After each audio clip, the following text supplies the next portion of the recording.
कल का हमारा लेक्चर था वो खनिज संसाधन से रिलेटेड था।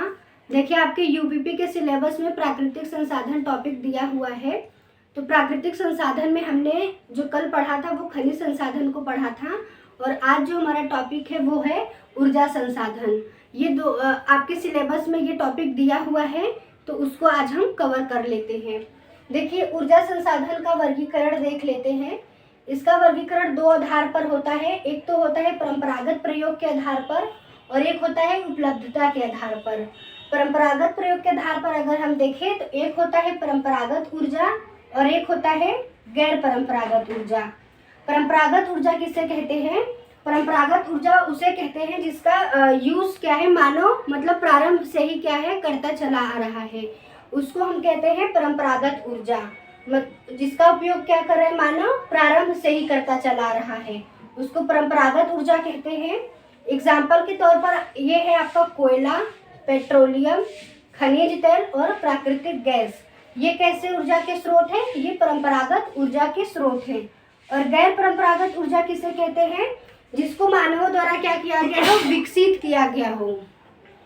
नई नई टेक्निक्स को अपनाकर मानवों ने जिसका विकास किया है उसको हम कहते हैं गैर परंपरागत ऊर्जा।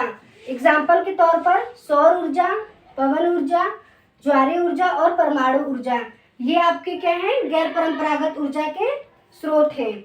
देखिए क्वेश्चन आपको यहाँ से भी डायरेक्ट बन जाता है, दे देगा आपको परंपरागत ऊर्जा इनमें से कौन सी नहीं है। आपको कोयला, पेट्रोलियम, खनिज तेल और एक सौर ऊर्जा ऑप्शन दे देगा, तो आप अपने हिसाब से देख लीजिएगा, क्योंकि इसमें जो गैर परंपरागत हो जाएगा वो तो सौर ऊर्जा में आ जाएगा। तो परंपरागत ऊर्जा का स्रोत कौन सा नहीं है? यही सौर ऊर्जा नहीं है।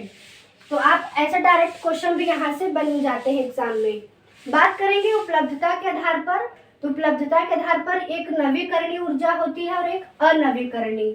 नवीकरणीय ऊर्जा का मतलब क्या हो जाएगा यहाँ पे कि जिसका जब किसी ऊर्जा स्रोत के उपयोग मतलब दोबारा क्या कर सकते हैं, कर सकते हैं, मतलब जिसका उपयोग हम दोबारा से कर सकते हैं, वो हो जाता है आपका नवीकरणीय ऊर्जा, जैसे कि सौर ऊर्जा, पवन ऊर्जा और ज्वारीय ऊर्जा।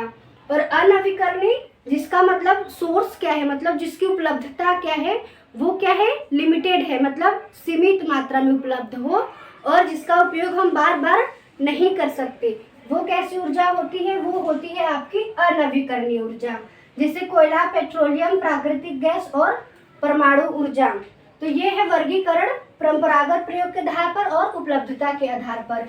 अब हम नेक्स्ट बात करेंगे ऊर्जा स्रोत में। हम पहले कोयला को देखेंगे। देखिए जो कोयला होता है वो आपको चार प्रकार का देखने को मिलेगा। एक तो होता है एंथ्रासाइट, जो कि क्या होता है, सर्वोत्तम श्रेणी का कोयला माना जाता है एंथ्रासाइट, और इसमें कार्बन की जो मात्रा होती है वो 85 से 90% कार्बन की मात्रा इसमें देखने को मिलती है। बात करेंगे लिग्नाइट की। लिग्नाइट जो कोयला होता है वो एंथ्रासाइट के बाद क्या होता है, उसके बाद सर्वोत्तम श्रेणी का कोयला माना जाता है लिग्नाइट। और ये तमिलनाडु का जो तमिलनाडु है वो लिग्नाइट कोयले के मामले में क्या प्रथम स्थान रखता है? कौन सा? लिग्नाइट के मामले में तमिलनाडु। बिटुमिनस का जो कोयला है वो भारत में अधिकतर जो भारत में कोयला पाया जाता है वो इसी श्रेणी का होता है। किस श्रेणी का? बिटुमिनस श्रेणी का कोयला पाया जाता है। भारत में अधिकतर यही कोयला देखने को मिलता है। बात करेंगे पीट की। तो पीट जो होता है वो सबसे निम्न कोटि का कोयला माना जाता है। इसमें कार्बन की मात्रा जो होती है वो बहुत कम होती है। कोयला उत्पादक क्षेत्र की बात करें तो तीन जो क्षेत्र है वो कोयला के उत्पादन से रिलेटेड है। एक तो हो गया दामोदर घाटी, दूसरा महानदी घाटी और तीसरा कौन सा है, गोदावरी घाटी। ये तीन इंपॉर्टेंट घाटी जो है वो आपके कोयला उत्पादक क्षेत्र से संबंधित है।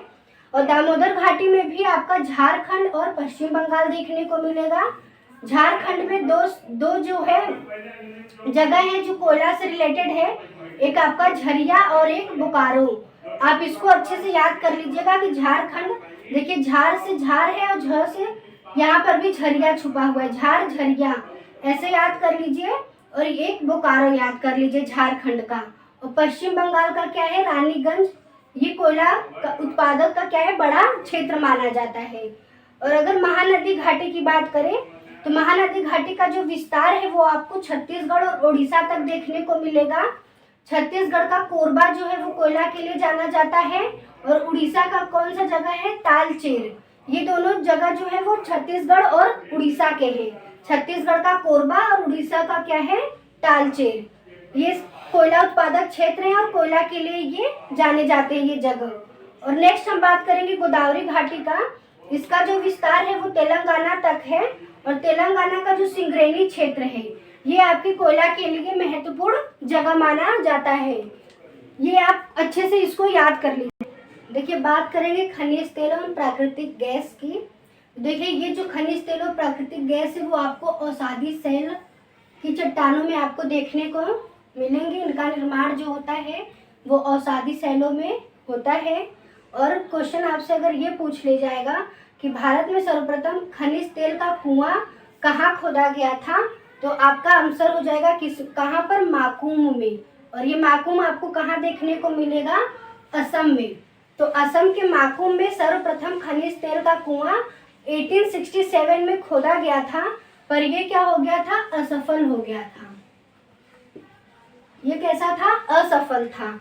फिर 1889 में क्या किया गया, असम के डिगबोई में खनिज तेल का उत्पादन क्या किया गया, सफल रूप से प्रारंभ किया गया। कहाँ पर, असम के डिगबोई में। कब, 1889 में। 1867 में खोदा गया था असम में ही, और असम के माकुम में, पर ये क्या हो गया था, असफल हो गया था। फिर 1889 में असम के डिगबोई में इसका क्या हुआ, सफल रूप से इसका उत्पादन प्रारंभ हो जाता है। बात करेंगे प्राकृतिक गैस की। प्राकृतिक गैस के भंडारण में अगर शीर्ष राज्य आपसे पूछेगा तो ये हो जाएगा आपका असम। असम के बाद हो जाएगा आपका आंध्र प्रदेश। और अगर उत्पादन के बारे में पूछेगा, असम जो है वो भंडारण में भी शीर्ष राज्य है, और उत्पादन में भी क्या है, प्राकृतिक गैस के शीर्ष राज्य माना जाता है। कौन सा राज्य, आपका असम। और यहाँ पे देखिए भंडारण में दूसरे नंबर पे तो आंध्र प्रदेश आ जाता है, और वही उत्पादन में दूसरे नंबर पर कौन राज्य आ जाता है, आपका गुजरात आ जाता है। बात करेंगे हम पेट्रोलियम की। चलिए हम बात करते हैं पेट्रोलियम की। देखिए जो पेट्रोलियम अगर भंडारण की दृष्टि से पूछेगा कौन सा राज्य शीर्ष है, तो वो हो जाता है आपका असम, और दूसरे नंबर पर आ जाता है आपका गुजरात। और अगर उत्पादन की दृष्टि से पूछेगा तो वही पहले, भंडारण में तो असम है और उत्पादन में कौन हो जाता है, आपका राजस्थान। फिर बात करेंगे, एक इम्पॉर्टेंट फैक्ट है आपके लिए, क्वेश्चन यहाँ से कभी कभी पूछ लिया जाता है कि भारत की पहली तेल शोधनशाला जो है वो कहाँ स्थापित की गई थी। देखिए ये स्वतंत्रता से पहले की बात है। अगर पहली पूछेगा कि भारत की पहली तेल शोधनशाला कहाँ स्थापित की गई थी, तो 1901 में असम के डिगबोई में स्थापित किया गया था। अगर आपसे क्वेश्चन ये पूछेगा कि स्वतंत्रता के बाद कहाँ स्थापित किया गया था, तो ये आपको मुंबई में देखने को मिलेगा। और ये कब स्थापित किया गया था, तो 1954 में स्थापित किया गया था।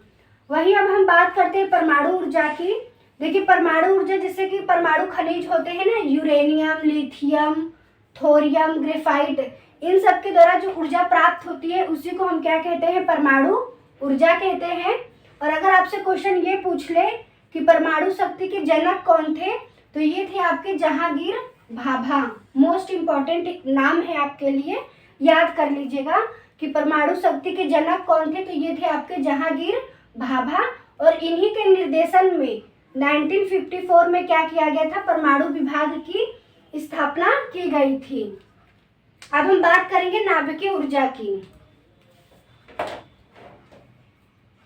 देखिए हम बात करेंगे नाभिकीय ऊर्जा, इसको परमाणु विद्युत केंद्र भी बोलते हैं। यहाँ से क्या इंपॉर्टेंट फैक्ट है जो आपके एग्जाम के लिए महत्वपूर्ण है। क्वेश्चन अगर आपसे पूछ लेगा कि देश का पहला परमाणु विद्युत केंद्र कहाँ स्थापित किया गया था, तो ये किया गया था आपके तारापुर में। और ये तारापुर आपको कहाँ है, ये आपको देखने को मिलेगा महाराष्ट्र में। नेक्स्ट हम बात करेंगे रावत भाटा परमाणु केंद्र कहाँ है, तो ये आपको राजस्थान में देखने को मिलेगा। देखिए यहाँ पे रावत में रा है और राजस्थान में भी रा है, तो आप ऐसे याद कर लीजिएगा कि रावत भाटा कहाँ है, आपके राजस्थान में है। नरौरा एकमात्र यूपी का परमाणु विद्युत केंद्र कहाँ है, यूपी में देखने को मिलेगा, उसका नाम क्या है, नरौरा। कैगा की बात करेगा तो कैगा जो परमाणु विद्युत केंद्र है वो आपको कर्नाटक में देखने को मिलेगा। देखिए क से कैगा, क से कर्नाटक याद कर लीजिए। काकरापारा की बात करेगा तो ये आपको गुजरात में देखने को मिलेगा। और अगर कलपक्कम की बात करेगा तो ये आपके तमिलनाडु में देखने को मिलेगा। एक बार फिर से याद करा देती हूँ मैं आपको कि देश का पहला अगर परमाणु विद्युत केंद्र पूछेगा तो आपके तारापुर महाराष्ट्र में देखने को मिलेगा। रावत भाटा आपके राजस्थान में है। नरौरा यूपी, एकमात्र परमाणु विद्युत केंद्र है यूपी का, कौन सा, नरौरा। कैगा की बात करेगा तो ये आपको कर्नाटक में देखने को मिलेगा। काकरापारा की बात करेगा तो ये गुजरात में, और कलपक्कम की बात करेगा तो ये आपको तमिलनाडु में देखने को मिलेगा।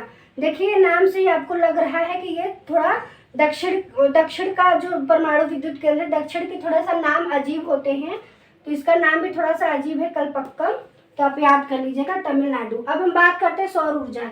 अब हम बात करेंगे सौर ऊर्जा की। देखिए जो सौर ऊर्जा होती है तो वो सूर्य के विकिरण से जो ऊर्जा प्राप्त होती है उसको हम क्या कहते हैं, सौर ऊर्जा कहते हैं। अगर आपसे क्वेश्चन पूछ ले कि राष्ट्रीय सौर ऊर्जा संस्थान कहाँ है, तो ये आपको हरियाणा में देखने को मिलेगा। राष्ट्रीय सौर ऊर्जा संस्थान कहाँ है, हरियाणा में है। अब हम बात करेंगे पवन ऊर्जा की। जो पवन ऊर्जा होती है वो आपको उस राज्यों में देखने, ये पवन जो चक्कियाँ होती हैं उस राज्यों में लगाई जाती हैं जो तटीय राज्य होते हैं। जैसे कि आपका ये देखिए, ये जो राज्य है ये देखिए आपके तमिलनाडु, गुजरात, महाराष्ट्र, राजस्थान, ये सब कैसे राज्य, ये तट से लगे हुए राज्य होते हैं और वहीं पर आपकी पवन चक्कियाँ देखने को मिलती है।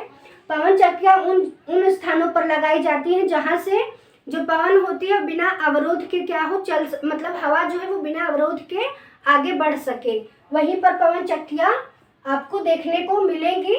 और इसीलिए तटवर्ती राज्य जो होते हैं वो पवन ऊर्जा के मामले में क्या होते हैं, शीर्ष राज्य माने जाते हैं।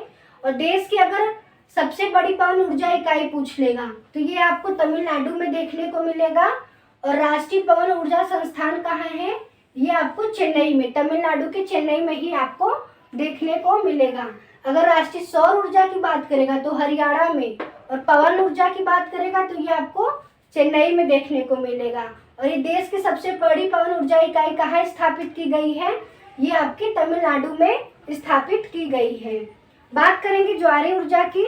ज्वारीय ऊर्जा से इम्पोर्टेंट क्वेश्चन नहीं बनते कभी एग्जाम में, बस आप इतना जान लीजिए कि जो समुद्रों में ज्वार भाटा आती है उन्हीं से तटीय क्षेत्रों में क्या किया जाता है, विद्युत का उत्पादन किया जाता है। तो ये रहा देखिए ऊर्जा संसाधन। कल हमने खनिज संसाधन के बारे में पढ़ा था और आज हमने ऊर्जा संसाधन से रिलेटेड जहाँ से भी क्वेश्चन बन सकते हैं मैंने सब कुछ कवर करा दिया है।